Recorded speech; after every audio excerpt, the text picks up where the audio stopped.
right, Anna, thank you. Well, it has been nearly 3 months since the deaths of Devin Chandler, Lavelle Davis, and Deshaun Perry. The UVA football players gunned down in a shooting that killed them and hurt 2 others. And tonight, for the first time since the death of his players, head coach of the Cavaliers, Tony Elliott, sits down for a one-on-one interview with WFXR Sports Director Jermaine Farrell to talk grief and healing in the wake of tragedy.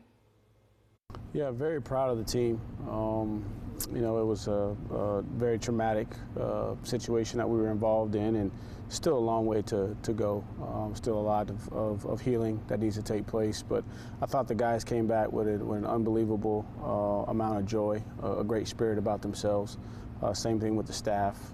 We had a break, and a very needed break, to be able to kind of get away for a minute and get out of the intensity of what just happened, but still, it's something that's going to linger. It's going to be with us. You know, it's not something that you just move on from. We got to move forward, and we're very conscious of the families of the 3 young men, and also still our staff, our families, and the players and their families. And but really proud of the spirit. I think the guys have done the right things while they were away to get their mindset where it needs to be, to focus on how we can move forward and honor, you know, the young men that we lost with the way that we play.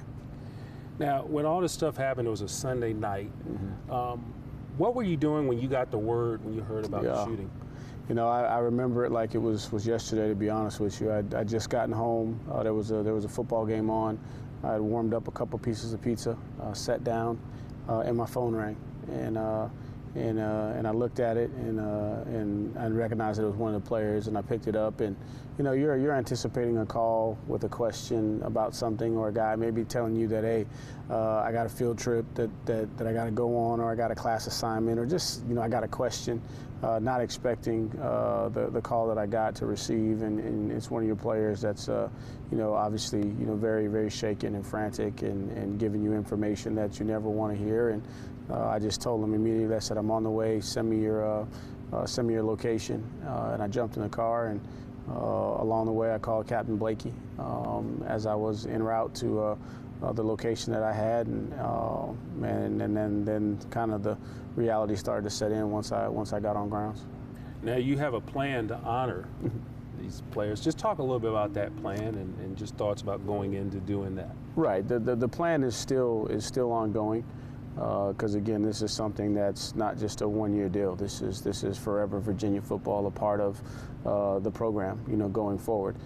In the short term, in the immediate, I just felt like it was the right thing to do to have those numbers, you know, memorialized. And obviously there may be some more long-term things that are done with the numbers, but in the short term, whenever that number was present on the field, I wanted the young man and his family to be acknowledged. And so there'll be patches, you know, there'll be decals on the back of the helmet, and there's a remembrance team that's been comprised by the administration and the institution to continue to think about ways going forward, you know, not just on game days, but just long term throughout Virginia football, how to honor these guys.